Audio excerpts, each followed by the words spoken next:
Shalom. Itu ibu Witop ya? Oh, adik. Oh, adiknya. Biasanya kan Pak Bu Witop di sebelahnya Pak Suwito ya.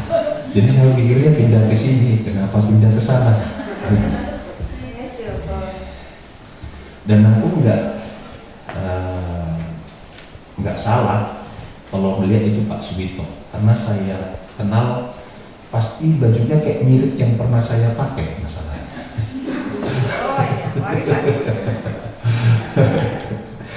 Iya, begitu kan? Bilang samping kiri samping kananmu bahwa aku adalah orang yang paling dikasihi Tuhan. Iya. Mengapa perlu kita mengatakan bahwa aku adalah orang yang paling dikasihi Tuhan? Karena itu adalah status atau identitas diri kita di hadapan Tuhan. Saudara yang terkasih, kalau kita sadar bahwa kita adalah orang yang dikasihi Tuhan, saya percaya Tuhan tidak pernah gagal untuk mengasihi dan mencintai kita. Di dalam situasi kondisi apapun dan juga di dalam setiap musim hidup kita.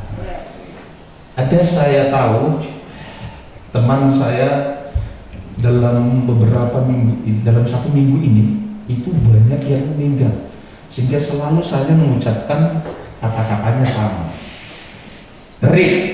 Singkatan apa itu? Rest in peace. Arti bahasa Indonesianya apa itu? Ibu jangan keren. Ya, istirahat atau tinggal di dalam damai. Nah, orang banyak bilang apa? Turut berduka cita, turut bersimpati, turut apa lagi? Apa? Turut berbelasungkawa. Turut apa lagi? Turut lah ya. Tapi saya selalu mengutip di dalam Mazmur 116. Coba buka Mazmur 116 ayat yang ke-15. Mazmur 116 ayat yang ke-15.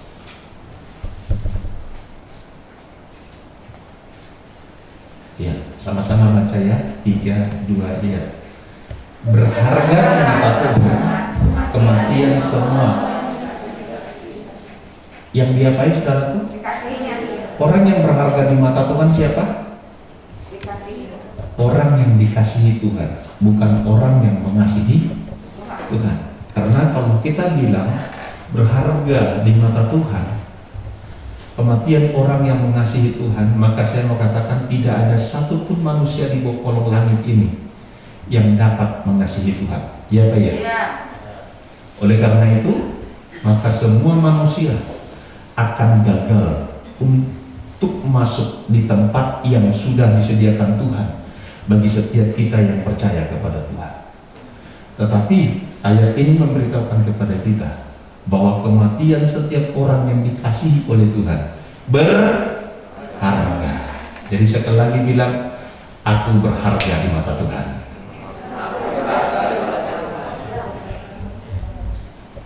Ada 3 kesalahan yang sering terjadi di dalam hidup kita sehingga kita tidak dapat melihat pertolongan Tuhan, pembelaan Tuhan dalam hidup kita. Bukan seringkali kita berpikir seakan-akan bahwa Tuhan tidak mau tolong kita karena kekurangan dan kelemahan kita, atau mungkin karena kita banyak dosanya, banyak salahnya, sehingga Tuhan tidak mau dengar doa saya, sehingga Tuhan tidak mau tolong saya, sehingga Tuhan tidak mau berkati saya. Oh no, bukan gara-gara itu saudara tidak diberkati, tidak ditolong, tidak dibela oleh Tuhan, tidak dipulihkan oleh Tuhan. Tapi seringkali hal itu terjadi oleh karena ketiga hal ini. Apa saja itu? Saudara yang terkasih, sebelum kita masuk, sering Bapak katakan begini, apa yang kau yakini dan kau percayai itu akan apa? Menentukan sikap dan tindakan saudara. Tindakan dan sikap saudara itu akan menentukan hasil yang kau dapatkan ataupun masa depan yang sudah Tuhan janjikan buat kita. Tapi jangan lupa, apa yang kau yakini dan kau percayai itu lahir dari apa yang saudara pikirkan. Ya apa ya? Maka firman Tuhan bilang begini, iman timbul oleh karena pendengaran akan firman Kristus. Apa yang saudara pikirkan itu hasil dari apa yang kau dengar, apa yang kau lihat dan kau saksikan tentang Tuhan. Oleh karena itu, saudaraku yang terkasih di dalam Tuhan, saya mau katakan kepada setiap kita, pertempuran rohani kita, pertempuran kita sesungguhnya, saudaraku, saya mau bilang bukan di alam roh, bukan. Pertempuran kita bukan melawan darah dan daging, tapi pertempuran kita berada di mana? Di pikiran kita. Karena itulah Roma pasal 12 ayat yang kedua berkata, berubahlah engkau oleh karena pembaharuan budimu. Di mana di sini Tuhan melalui Rasul Paulus mengingatkan supaya saudara dan saya merubah cara berpikir saudara dan saya. Karena sekali lagi, apa yang saudara pikirkan, perhatikan saudaraku, apa yang saudara pikirkan tentang Tuhan itu akan menghasilkan iman dan keyakinan. Iman dan keyakinan akan menghasilkan tindakan dan perbuatan. Tindakan dan perbuatan akan menghasilkan buah yang kita inginkan, yang sudah Tuhan sediakan bagi kita. Oleh karena itu sekali lagi, pikiran kita adalah medan pertempuran yang sesungguhnya. Rasul Paulus pernah juga berkata di dalam 2 Korintus pasalnya yang ke-10 ayat yang ke-5.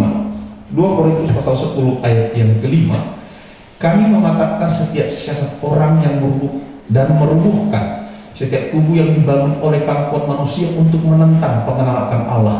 Kami, caranya apa saudaraku mereka melakukannya? Yaitu kami menawan segala pikiran dan menaklukkannya kepada Kristus.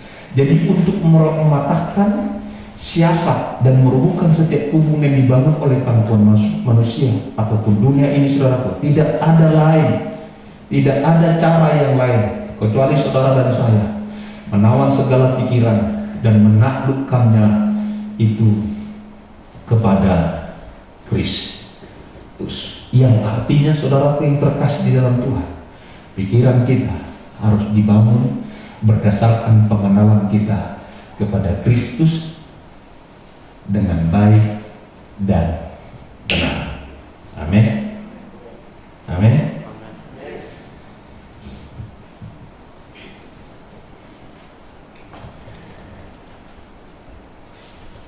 Kemarin saya bersama Samuel pergi ke daerah, pagi berangkat, sore pulang. Ada yang kami kerjakan di sana. Saya ketemu dengan satu anak Tuhan masih muda. Dia orang yang semangat, dia orang yang bekerja keras. Tapi saudara yang terkasih, dari semua itu dia hanya mendapatkan sekedar cukup. Kalau saya melihat dari perjuangannya dan kerja kerasnya, saudara yang terkasih dalam Tuhan, seharusnya dia mendapatkan lebih banyak lagi. Tapi mengapa demikian? Ketika kami berbicara, itu terbongkar dari cara berpikirnya. Dia bekerja keras dalam pertanian apapun, dia sebenarnya nggak terlalu banyak lagi, tapi dia mau belajar. Tapi ada yang kurang, yaitu apa saudara yang terkasih? Cara membangun berpikir. Karena sekali lagi, apa yang saudara pikirkan itu membangun sebuah kepercayaan. Apa yang saudara kepercayai itu akan membangun sebuah tindakan dan perbuatan. Tindakan dan perbuatan saudara akan mendapatkan hasil yang luar biasa. Amin. Nah, saudara yang terkasih, apa itu? Saya bilang begini. Itu sempat saya berbicara tentang soal lahan. Ada dia dipercayakan lahan sekitar 6 hektar untuk ditanam singkong. Dan dia bilang orang yang mempercayakan ini, saudaraku, dari dia modal, dari yang punya tanah modal. berapapun itu modal yang dibutuhkan. Jadi perkiraan sekitar 20 juta. Cuman dia bilang gini, ya saya akhirnya singkat cerita saya bangun pola pikir. Saya bilang gini deh, itu kalau 6 hektar, perkiraan kamu kira-kira dapat berapa ton? Ya mudah-mudahan ya bisa sampai 100 ton lah Pak. Saya bilang kayak gini, apa perhitungan kamu 100 ton? Ya kita pikir yang terburuknya saja Pak. Ngerti tidak kita? Berapa banyak ketika kita merancangkan sesuatu atau ingin berbuat sesuatu atau ingin berbuat sesuatu, saudara langsung berpikir pikiran yang terburuk, benar nggak? Gak usah lah kita mikir hasil yang terbaik. Iya apa ya? Itu yang saya rombak. Saya bilang kalau saya secara pribadi, saya bilang kayak gini, itu minimal 1 hektar itu 60 maksimal 100 ton. Wah, kenapa? Oke, gini deh. Itu kan 3 bagian nanti hasilnya. Setelah potong modal, berarti kan dapat umpamanya dapat 100 juta. Saya bilang setelah potong modal umpamanya kasih untung dapat 100 juta. 100 juta ini kan dibagi 3, yang punya tanah dan juga yang punya modal. Berarti yang punya tanah dan punya modal dari 2. Kalau 100 juta berapa akhirnya? Setiap orang berapa? Sekitar 30 atau 35 lah ya. 35 juta. Dia dapat 3 juta. Saya bilang gini, saya minta hanya dari 1 bagian kamu, saya minta cuma 20% saja. Gimana? Kita kerja bareng. Oh Bapak ini, saya yakin dari 6 hektar itu, kita rombak nanti sekitar 5 hektar jadi hasil. Saya bilang kayak gini, kita bisa dapat sekitar 400 juta. Bapak ini, jadi kalau 100 juta modal, tinggal 300. 200 untuk dia, kita bagi 2 ya. Lu 75, untuk aku 25 juta. Gimana? Oh, sehingga, kalau saudaraku, saya bilang kayak gini, saya berikan break sama dia, saya beritahukan kepada dia. Saya yakin dalam 1 hektar itu sekitar 60 sampai 100. Itu dia berpikir bahwa itu loncatan pemikiran yang bullshit lah, apa lagi. Tapi saya mau mengajak gini, saya bilang gini, kenapa saya mengajak dia bahwa 60 sampai 100 ton per hektar? Kenapa saudara? Karena gini, kalau saudara meyakini itu akan menghasilkan 60 sampai 100 ton, maka saya percaya engkau akan berusaha dengan semaksimal mungkin untuk memperoleh, benar-benar. Engkau akan belajar bagaimana caranya bisa sampai sana. Tapi kalau saudara mulai gini, ya hasil yang terburuk sekitar 20 ton, maka saya yakin usaha saudara akan biasa-biasa saja. Karena apa? Karena sikap saudara dipengaruhi apa yang kau yakini. Ngerti tidak maksud saya? Ngerti tidak? Jadi oleh karena itu saudaraku, berapa banyak kita belum apa-apa sudah mulai mikirkan gini, ya kita pikirkan saja yang terjelek, yang terburuk Pak. Rubah cara berpikir seperti itu. Pikirkan yang terbaik. Ada men? Karena itu pilih di pasal 4 ayat 8. Jelas ini nasihat. Pikirkanlah semua yang baik, pikirkanlah semua yang mulia, pikirkanlah semua yang suci, semua yang manis, semua yang sedap didengar, semua yang disebut kebajikan dan patut dipuji. Pikirkanlah semuanya itu. Amin. Ada amin. Nah, saudara yang terkasih di dalam Tuhan, apa yang seringkali yang menghalangi kita untuk dapat melihat pertolongan Tuhan dalam hidup kita? Ada 3 hal. Yang pertama, banyak kita yaitu salah mengerti tentang Tuhan. Seringkali kita melihat Tuhan itu sebagai Tuhan yang keras, Tuhan yang jauh, Tuhan yang kudus, yang penuh dengan aturan dan persyaratan. Iya apa ya? Iya apa ya? Sehingga saudaraku tidak heran, tidak heran kita melihat Tuhan itu seperti apa? 2 muka. Saudara tahu 2 muka? Enggak tahu 2 muka ya. Kalau dia pagi siang namanya si Budi, Tapi kalau malam namanya Budiwati. Sorry kalau ada yang nama Budiwati. Ngerti nggak? Ngerti nggak maksud saya, saudara? Itu dua muka. Pagi dia laki, malam dia, hai Pando, udah yang gitu dong. Contoh seperti itu. Ngerti nggak? Jadi banyak sekali kita melihat seolah-olah Tuhan itu dua kepribadian. Contoh gini. Tuhan yang memberi, Tuhan yang ini Tuhan yang punya dua kepribadian ini. Tuhan yang memberi penyakit, Tuhan juga yang kasih. Saya pikir ini Tuhan yang gendeng yang kayak gini. Ya Pak ya, ada bapak di sini sengaja nyakiti anaknya supaya nanti anaknya tahu ini obat. Ada enggak di sini anak orang tua supaya anaknya tahu bahwa bapaknya sayangnya dia, ditempelin dulu anaknya, ditendangin anaknya. Aduh, ini anak bilang ini bapakku ini gendeng ini. Oh, aku ditabok disayang. Kenapa? Disayang aja, kenapa gak perlu pakai tabok-tabok? Artinya ada lagi Tuhan yang memberikan kehidupan, juga memberikan kematian. Maha pemberi hidup, juga maha pengambil kehidupan.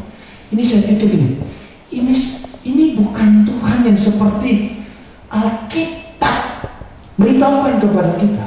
Alkitab memberitahukan kepada kita, Dia adalah Tuhan yang kita panggil sebagai Bapa yang baik dan mengasihi kita. Ada amin. Sebagai Bapa yang baik, Dia tahu, Dia ngerti bahwa manusia dengan segala usahanya, amal kebaikannya, dengan agamanya tidak akan mungkin bisa mampu dan sampai kepada Bapa, pada surga. Karena firman Tuhan bilang gini, perbuatan baik, amal kebaikan dan agama kita itu adalah kain lapuk, kain lara, kain gombal. Saya minta maaf, itu diibaratkan seperti pembalut wanita. Ada manfaatnya? Tidak ada manfaatnya. Kalau kain pel masih ada manfaatnya enggak? Masih ada. Tapi pengertian di ayat itu, saudara, bukan kain pel, kain gombal yang saudara pikirkan. Kain gombal itu kan bekas makan, masih bisa. Tapi saya mau bilang ini itu perbuatan baik kita di mata Tuhan itu sesuatu yang mendidikan. Itu seperti pembalut wanita yang sudah bercampur dengan darah kotor, saudara aku terkasih. Hidup saudara dan saya seperti itu di mata Tuhan. Hidup kita adalah orang manusia yang penuh dengan dosa. Dan saudara pun terkasih, untuk bisa menolong dan menyelamatkan kita cuma ada satu jalan, yaitu Dia menebus saudara. Dengan cara apa, saudara pun terkasih? Dia mengambil tempat dan bagian saudara sebenarnya yang harus mati terkutuk di kayu salib. Dia mengambil bagian saudara, Dia yang mati terkutuk di sana, supaya setiap orang yang percaya kepada tidak binasa, maka memperoleh hidup yang kekal. Dia Bapa yang mengasihi. Dia bukan Bapa yang menghukumi dan menghakimi. Dia Bapa yang menyembuhkan. Dia bukan Bapa menjadi sumber penyakit. Ada amin. Bapa kita memiliki satu sumber saja yang disebut dengan kehidupan. Tidak lain dan tidak bukan, saudara pun terkasih. Nah, berapa banyak kita orang percaya masih berpikir bahwa Tuhan itu seperti Tuhan yang mempunyai dua muka, atau Tuhan yang mempunyai dua kepribadian. Tuhan kita adalah Tuhan yang mendidik. Amin. Amin. Dia bukan Tuhan yang menghajar saudara, yang menghancurkan hidup saudara supaya saudara mengerti tentang yang baik. Tidak. Tuhan mendidik saudara, mengajar saudara, mengenal, mengerti kebenaran dan jalannya. Dan berapa banyak kita berpikir, seringkali hal-hal yang tidak baik terjadi, kita berpikir itu Tuhan. Itu fitnah yang terkeji yang pernah kita bisa dengar. Ada gempa banyak yang mati, kita bilang itu hukuman Tuhan. Tuhan kita bukan Tuhan yang menghukumi. Tuhan kita adalah Tuhan yang mengasihi dan mengampuni kita. Amin. Kalau terjadi longsor, terjadi malapetaka, sekali lagi saya mau katakan, seringkali itu terjadi karena kesalahan dan kebodohan manusia itu sendiri. Amin. Dan jangan saudara fitnah bahwa Tuhanlah yang itu. Tidak. Tapi yang saya tahu, Dia Bapa yang turut bekerja dalam segala perkara, dalam segala keadaan, untuk mendatangkan kebaikan bagi setiap kita yang percaya kepada Dia. Tepuk tangan yang paling meriah bagi Tuhan. Jadi saudara yang terkasih di dalam Tuhan, ini kesalahan yang pertama yang sering terjadi, yaitu apa? Kita berpikir keliru tentang siapa Tuhan yang kita sembah di dalam Yesus Kristus Tuhan. Mika pasal yang ke-4 ayat yang ke-12, Tuhan bilang begini. Mika, perjanjian lama. Mika pasal yang ke-4 ayat yang ke-12. Mereka tidak mengenal, tidak mengerti, dan mereka tidak mengetahui rancangan Tuhan. Mereka tidak mengerti keputusannya, bahwa Ia akan menghimpun mereka seperti berkas gandum ke tempat pengirikan. Saudara pun terkasih garis bawah, tetapi mereka itu tidak mengetahui rancangan Tuhan dan tidak mengerti keputusan Tuhan. Seringkali saudara kita tidak mengerti apa sih yang menjadi jalan-jalan Tuhan dan apa sih yang menjadi rencana Tuhan di dalam hidup kita.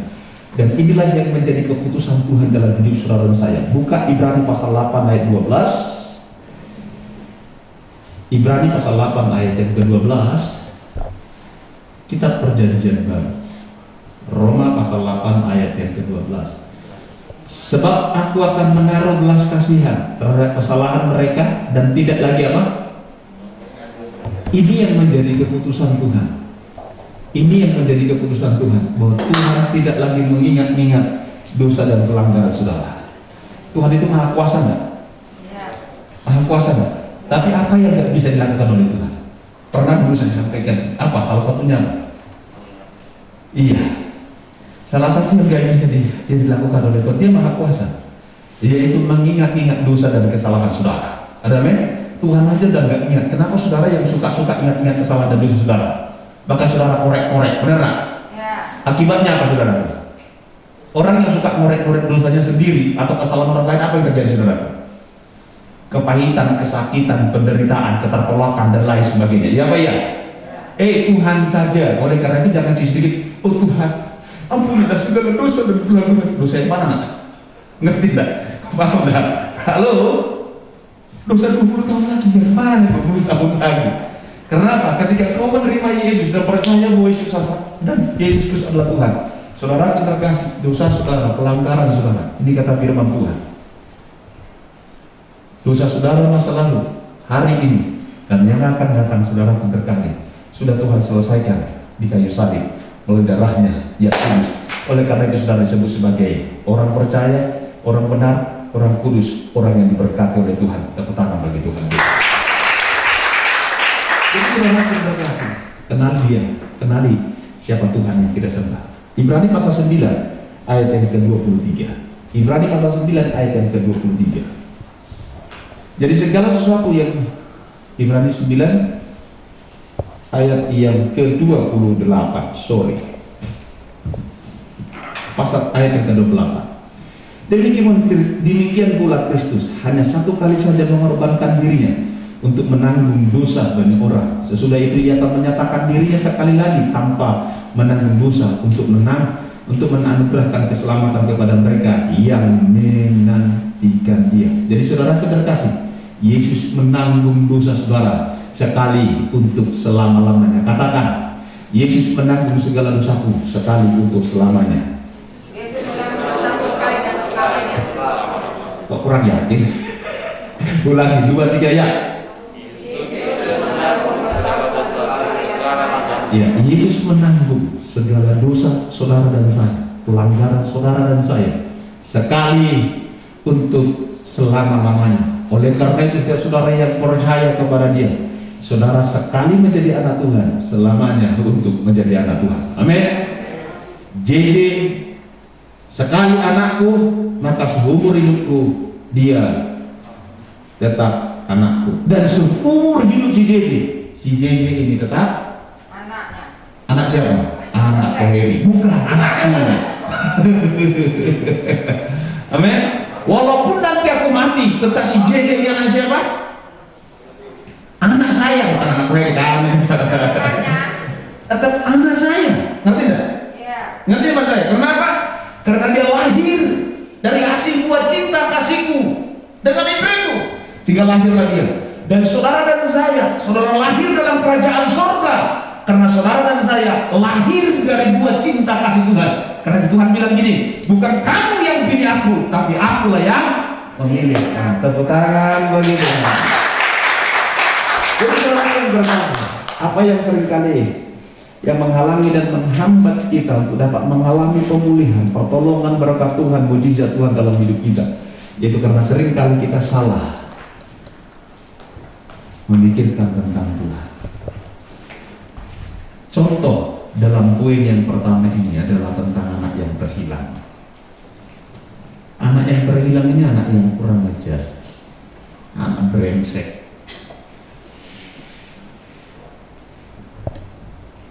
Moralnya rusak dan lain sebagainya. Bapak belum mati minta warisan, dapat warisan dipoya-poyakan, dihabiskan dengan hidup yang sangat tidak baik, sehingga satu saat dia bangkrut, uangnya habis, dia tidak punya makan untuk dimakan, dan dia berusaha untuk mencari makan dengan kerja sama tukang babi.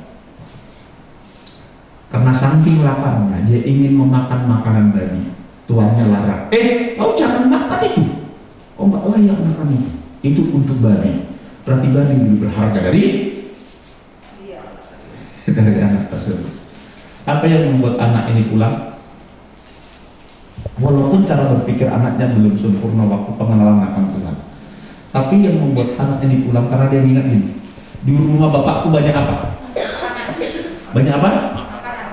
Banyak makanan. Yang kedua, di rumah bapakku banyak hamba, pelayan, dan mereka dia tahu semua hamba dan pelayan di sana makanya terjamin makan minumnya layak, benar? Jadi dia berpikir gini, di sini aku nggak terjamin, bahkan babi lebih berharga dari sana. Sehingga dia apa, saudaraku? Dia berbalik, dia mau pulang, dan dia mau bilang gini kepada bapaknya, jadikan saja aku sebagai pelayan. Yang penting mah hidupku terjamin, makan minum terjamin. Saudaraku kan tahu nggak, saudara?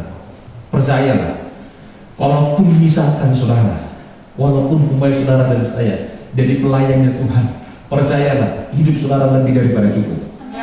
Apalagi kalau saudara jadi anaknya. Amin. Dan kita bersyukur bahwa kita adalah anak-anak Tuhan. Amin. Dan dia balik, dia pulang karena apa, saudaraku? Di rumah bapaknya banyak makanan, di rumah bapaknya ada pelayan, dan pelayan-pelayan terjamin. Ketika dia balik, dia pulang, saudara terkasih, aku sudah berdosa karena Bapa dari surga. Sebelum dia selesai ngomong, saudaraku, bapaknya langsung kejar dan dia peluk, dia cium anaknya. Itulah bapak saudara dan saya. Dia balik, dia pulang karena dia tahu, dia mengenal siapa bapaknya. Bapaknya adalah seorang tuan yang penuh dengan kebaikan dan kemurahan. Tapi hari itu ketika dia pulang, dia melihat dan mengenal dengan baik bahwa sungguh bahwa bapaknya adalah bapak yang sangat mengasihi dan mencintai dia. Oleh karena saya mengajak setiap saudara saya, mari saudara yang terkasih dalam Tuhan, apapun keadaan, berbaliklah dan datang kepada bapakmu. Bapakmu tidak akan pernah menolak engkau, tapi dia akan menyambut engkau, memulihkan hidupmu, dan memberkati saudara dan saya. Tepuk tangan bagi Tuhan kita. Yang kedua, saudara yang terkasih, apa yang seringkali membuat kita tidak dapat mengalami dan menikmati pertolongan Tuhan di dalam hidup kita, yaitu kita seringkali salah tentang diri kita sendiri. Seringkali kita melihat diri kita ini dengan kacamata yang mungkin seringkali dunia sampaikan kepada kita, yang kita dengar baik secara langsung ataupun tidak langsung. Itu bisa melalui orang tua kita, bisa melalui teman-teman kita, lingkungan di sekitar sekeliling kita, dan juga mungkin itu dapat juga saudara dengar dari gereja, yaitu tentang siapa saudara di mata Tuhan. Dan kalau saudara mau jujur, bisakah saudara menyebutkan dengan cepat apa kelebihan saudara? Atau sebelum ke 5 kelebihan, bisakah saudara menyebutkan 5 kekurangan atau keburukan saudara? Mana lebih cepat saudara mencapainya? Keburukan atau kelebihan? Keburukan. Iya. Kita lebih cepat melihat keburukan kita. Misalkan, saya ini kekurangan saya terlalu ganteng. Ya udah, ketika saya bilang gitu, apa kamu bilang tadi? Males. Itulah respon dunia buat kita ketika kita melihat diri kita dengan cara yang baik dan benar. Iya Pak ya? Lebay. Iya Pak. Iya Pak ya? Ketika saya adalah orang tua, saya adalah suami yang bertanggung jawab. Saudara bilang, sembungkan. Masa sih? Iya Pak ya? Itu yang sering kita dengar dari dunia ini. Tapi coba saudara sebutkan kekurangan saudara. Saya ini orang yang galak. Betul, betul. Benar. Orang semakin tandaskan dan tekankan. Betul itu, betul itu. Nggak salah itu, benar, benar. Ngerti tidak maksud saya? Halo? Berapa banyak kita nggak ngalami dan menikmati pemulihan Tuhan, berkat Tuhan, mujizat pertolongan Tuhan dalam hidup kita? Ada karena seringkali kita melihat diri kita menurut kacamata apa yang dikatakan oleh dunia di sekitar, di sekeliling kita. Iya Pak ya? Bahkan gereja dari mimbar-mimbar serius, para orang yang berdosa, saudara belum berkenan di mata Tuhan, maka saudara tidak diberkati oleh Tuhan, supaya saudara berkenan kepada Tuhan. Nah, satu dibilang begini, harus suka doa puasa. Satu hari, satu minggu, ambil kesempatan puasa 8 hari. Satu minggu aja 7 hari kok 8 hari. Kan gitu toh? Terima kasih. Yang kedua, ya, yang kedua, saudara harus datang ke gereja 2 pagi. Minimal 1 hari 1 jam. Yang ketiga, pokoknya banyak aturan. Saudara harus kasih perpuluhan. Kalau saudara tidak kasih perpuluhan dan persembahan buat suruh, maka saudara tidak akan diberkati oleh Tuhan. Ya Pak ya? Jadi artinya gini, gua diberkati karena apa? Halo. Jadi kalau saudara nggak doa puasa, nggak kasih perpuluhan, terus apa tadi? Nggak ikut Tuhan, nanti gua nggak diberkati itu. Baik ya Pak ya? Iya Pak ya? Saudara terkasih dalam Tuhan. Seringkali juga kita melihat bahwa diri kita bukanlah orang yang baik, penuh dengan kekurangan. Mari saya mengajak setiap saudara dan saya, lihatlah bahwa dirimu adalah orang yang sangat dikasihi dan dicintai Tuhan. Walaupun saudara penuh dengan kekurangan, keterbatasan, tapi Tuhan bilang begini, engkau layak untuk diberkati. Karena adalah pribadi yang berkenan di mata Tuhan. Saya berikan contoh di dalam Injil Lukas pasal yang kelima, ayat yang ke-6, ayat 8. Mata saya ini semakin keren. Kalau lihat dekat-dekat kayak gini kurang jelas. Tapi kalau lihat yang jauh, wis, bisa mantap. Kita lihat. Ketika Simon Petrus melihat hal itu, ia pun tersungkur di depan Yesus dan berkata, Tuhan, pergilah daripada aku, karena aku ini seorang berdosa. Kenapa si Petrus mengatakan? Nanti saudara baca dalam perikop itu. Yaitu ketika mereka menjala ikan semalam-malaman, mereka nggak dapat ikan. Dan Tuhan bilang ini, tebarkan jalamu ke sebelah kanan, bertolak lebih dalam dan tebarkan jalamu. Dan ketika mereka menyebarkan jala mereka, dia bilang, semalam-malaman kami sudah jala ikan, dan kayu mau pulang pagi hari, nggak akan mungkin ada orang yang menjala ikan. Biasanya pagi orang cuma mancing, tapi Tuhan yang tebarkan jala. Dia lakukan dan apa yang terdapat? Hasilnya sangat banyak. Dia bilang, wow, bagaimana mungkin mujizat ini terjadi? Aku ini orang berdosa, penuh dengan kekurangan dan kelemahan. Saudara kita kasih, berapa banyak kita orang-orang anak-anak Tuhan membatasi Tuhan berkarya, membatasi Tuhan menolong saudara, membatasi Tuhan untuk menyatakan kuasanya dalam hidup saudara. Karena saudara salah melihat dirimu, bahwa saudara adalah orang yang berdosa, saudara yang penuh dengan kekurangan, saudara yang penuh dengan kelemahan. Sekali lagi saya berkatakan kepada setiap kita, bahwa setiap saudara dan saya layak dan pantas untuk diberkati oleh Tuhan, karena adalah pribadi-pribadi yang dicintai oleh Tuhan. Mereka kita Haleluya. Contoh yang lain saudara bisa baca tentang si Sakeus. Kenapa Sakeus naik ke atas pohon dan ingin mencuri-curi melihat Yesus? Karena dia menerima kebenaran tentang dirinya melalui orang-orang di sekitar dan sekelilingnya, bahwa Sakeus pemungut cukai adalah orang yang berdosa dan pengkhianat bagi bangsa dan negaranya. Dia menerima itu sehingga dia merasa bahwa dia tidak pantas untuk berjumpa dengan Sang Mesias, Sang Guru itu, sehingga dia bersembunyi untuk melihat dan menyaksikan Yesus dari kejauhan. Tapi sekali lagi saya memberitahukan kepada saudara, Yesus melihat ke atas pohon ara itu dan bilang, Sakeus turunlah, hari ini aku mau datang ke tempatmu. Haleluya. Amin. Saudara pintar kasih di dalam Tuhan, mari lihat dirimu sebagaimana Tuhan melihat dirimu.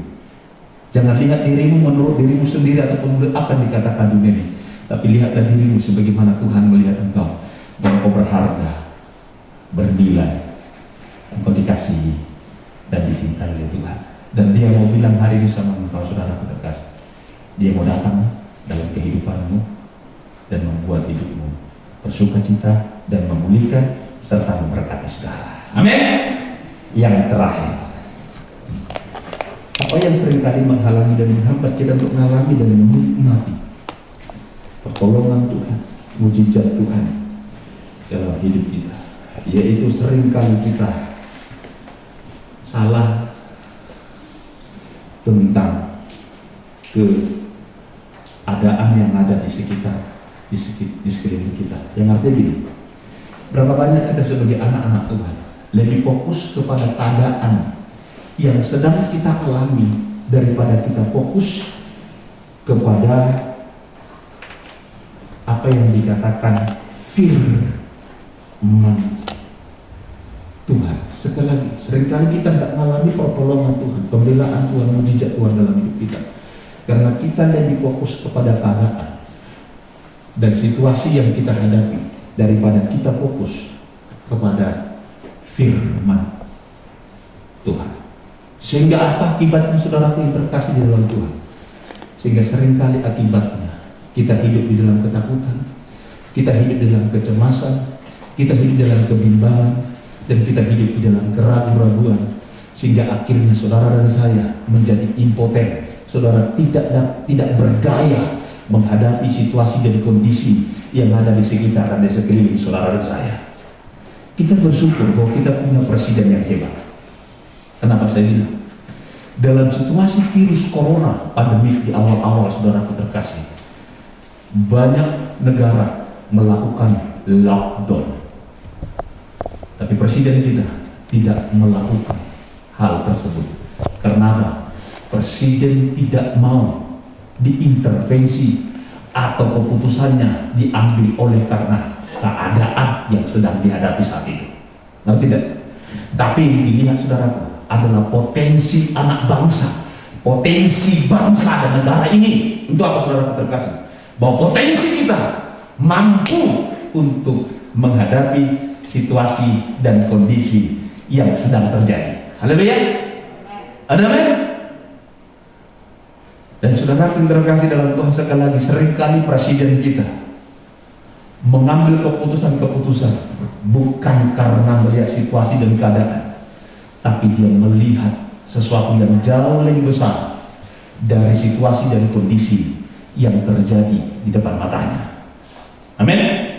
Dan saya mengajak setiap kita sebagai anak-anak Tuhan, mari saudara terkasih, jangan fokus dan lihat keadaan sehingga saudara mengambil keputusan oleh karena keadaan, tapi mari saudara terkasih, lihatlah keadaan saudara terkasih adalah merupakan kesempatan buat saudara untuk mengambil keputusan sesuai dengan firman Tuhan.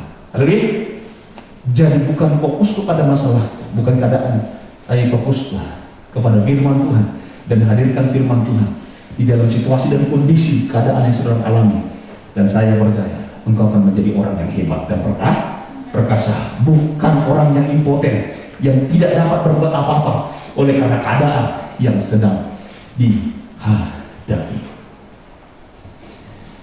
Kita lihat di dalam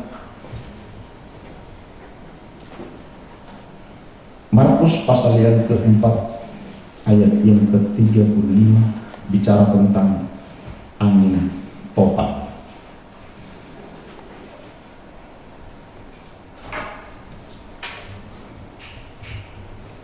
Ayat 38. Ayat 38.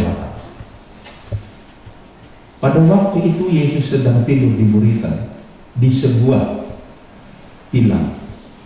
Maka murid-muridnya membangunkan dia dan berkata kepada, "Guru, engkau tidak peduli kalau kita benar?" Ini terjadi apa? Ketika Yesus tadi kan ayat yang ke-35 kan mengajak Yesus mengajak murid-murid untuk bertolak ke seberang, saudara terkasih, ke seberang danau Galilea. Jadi mereka berada dalam sebuah perahu. Amin. Dan di tengah-tengah danau itu datang angin tofan yang sangat dahsyat, membuat perahu mereka tergoncang-gancing. Murid-murid sudah berusaha untuk mengatasi keadaan itu. Saudara terkasih di dalam Tuhan, apa yang terjadi? Dalam keputusan asa mereka berkata kepada Yesus, "Guru, engkau tidak peduli kalau kita binasa." Saudara terkasih, berapa banyak kita bereaksi oleh karena keadaan di sekitar dan di sekeliling kita. Tadi perhatikan apa jawab Tuhan Yesus ayat 39. Ia pun bangun, menghardik angin itu dan berkata kepada danau itu, "Diam! Tenanglah!" Lalu apa? Angin itu reda, danau itu menjadi teduh sekali.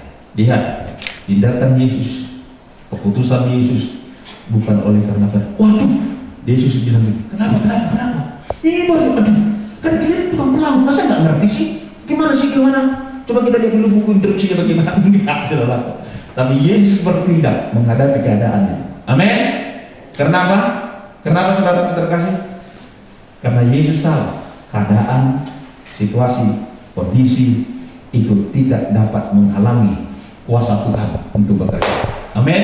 Oleh karena itu saudara terkasih, apapun keadaan yang sedang kau alami saat ini, mari saya mengajak saudara dan saya, fokuslah kepada Tuhan, fokuslah kepada firman-Nya, dan kau akan melihat pertolongan Tuhan akan terjadi di dalam hidup saudara dan saya. Dan juga dalam Injil Lukas pasal yang ke-8 ayat yang ke-50, yaitu ketika anak Yairus, saudara dia sakit, dia meminta Yesus untuk mendoakannya. Di tengah perjalanan Yesus tidak langsung ke tempat Yairus, karena dia bertemu dengan ada perempuan yang mengalami penyakit pendarahan dan orang itu disembuhkan oleh karena imannya.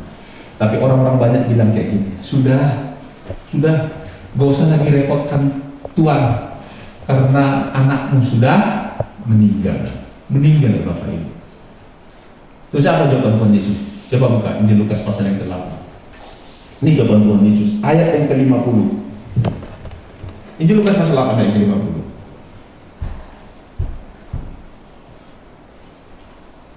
Tetapi Yesus mendengarnya dan berkata kepada Yairus, jangan, sama-sama kita baca 2-3 ya. Jangan takut, percaya saja dan anakmu akan selamat. Amin. Anaknya sudah mati, tapi Yesus bilang begini, jangan takut, percaya saja, anakmu akan selamat. Haleluya. Perhatikan saudara terkasih, situasi dan keadaan yang sedang dihadapi itu tidak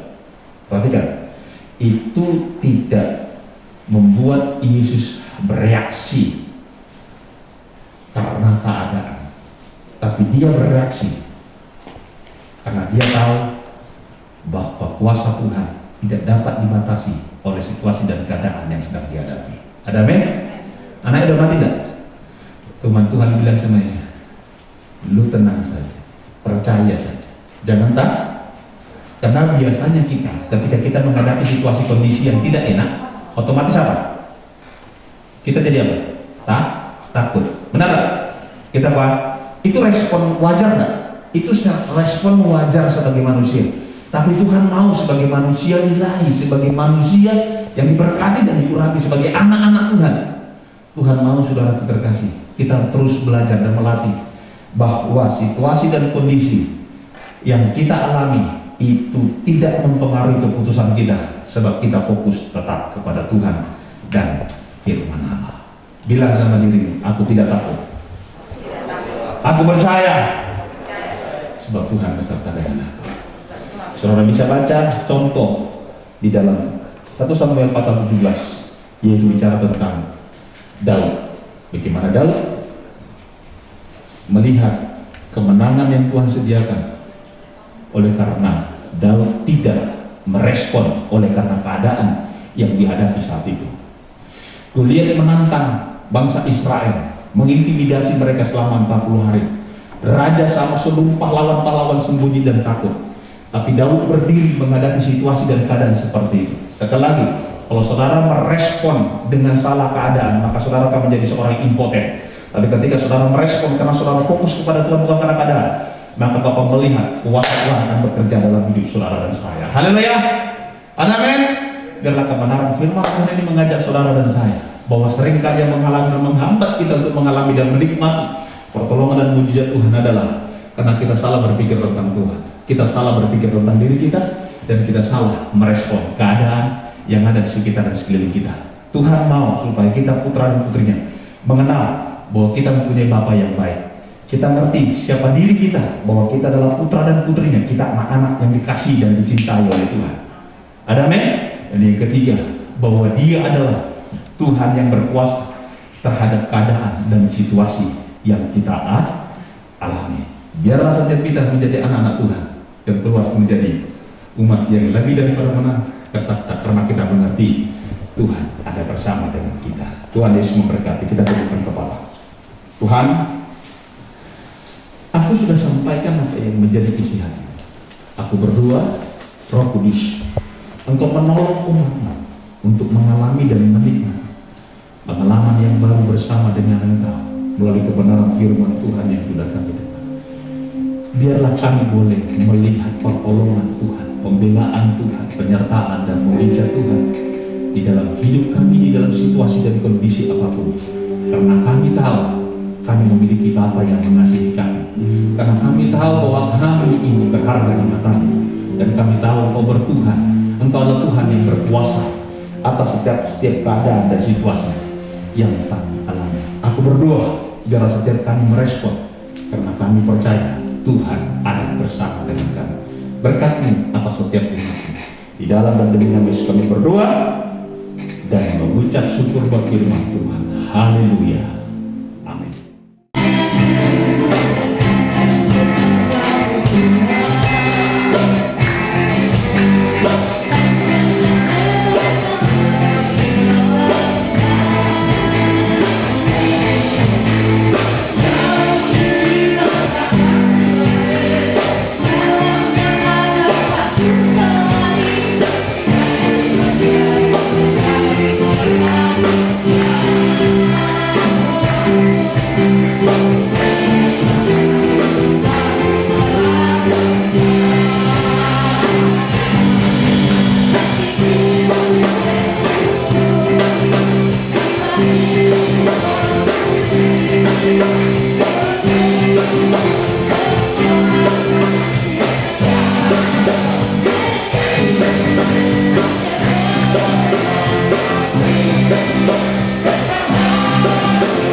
Buat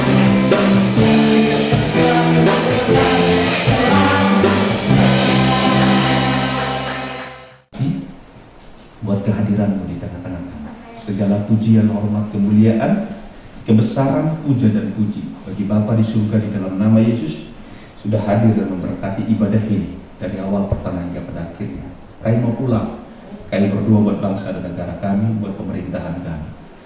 Kami memberkati dan melepaskan shalom yang datangnya daripada Tuhan dalam dan demi nama Yesus Tuhan, dan juga buat kota kami. Berdoa juga buat lingkungan di mana kami beribadah, Tuhan memberkati, dan juga taman Palang di mana kami beribadah kepada Tuhan. Tuhan memberkati taman Palang, Tuhan berkati Ibu Cecet, berkati semuanya, dan biarlah hal yang baik daripada Tuhan terus melimpahi dan mewarnai tempat ini. Nama Tuhan dipermuliakan. Kami juga berdoa buat rekan-rekan dan teman-teman kami yang berulang tahun kelahiran dalam minggu ini maupun ulang tahun pernikahan mereka. Biarlah kiranya terus Tuhan memberkati mereka dan melimpahi mereka dengan segala yang baik yang mereka butuhkan dan mereka perlu, baik secara rohani, jasmani pun secara materi. Terima kasih, dan sebentar kami mau pulang. Kami mohonkan berkat atas setiap hari. Mari Tuhan, angkatlah kedua tanganmu dan terimalah berkat Tuhan. Tuhan yang memberkati, melindungi, menjagai, bahkan yang menyertai keluar dan masuk kita. Tuhanlah yang membuat kita berhasil dan beruntung dalam segala usaha, pekerjaan, pelayanan, pendidikan, rumah tangga, dan juga dalam rencana-rencana kita ke depan. Tuhanlah yang menjauhkan dan melepaskan kita dari segala mara bahaya dan juga dari segala kedahsyatan maut. Damai, sejahtera, dan sukacita yang melampaui segala hal itu terus memerintah atas hati dan pikiran kita. Darah Yesus bertubuh dan menuduh kita serta para malaikat Tuhan berkemar seliling kita, menjagai, mengawali, bahkan turut membantu dan melayani kita di dalam seluruh aktivitas dan kegiatan kita. Terimalah berkat ini di dalam nama Bapa, Putra, dan Roh Kudus, yaitu dalam nama Tuhan kita Yesus Kristus. Yang percaya dan diberkati oleh Tuhan, bersama saya katakan, amin. Selamat pagi, Tuhan Yesus memberkati.